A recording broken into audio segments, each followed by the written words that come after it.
maman. Na hivi sabini on remettre fois. Moi so na Jona. Na tatamia ni atako kitoko. Na tatamia ni atako kitoko. Do fe dire mata ka kitaka no kite. Simbela. Simbelela awa. Abe no simbela akeboy ozana e. Mais so me go sa ba aventure. O simbeli awa. Opo apesa kango eloko te. O kutu boy na boy. Maman. So ka kei.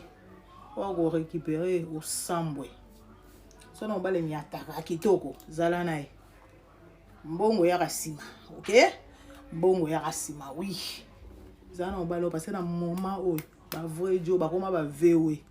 Au moment mbali kitoko kana rouler na bord moko bien mais vewe. A tepa likolo.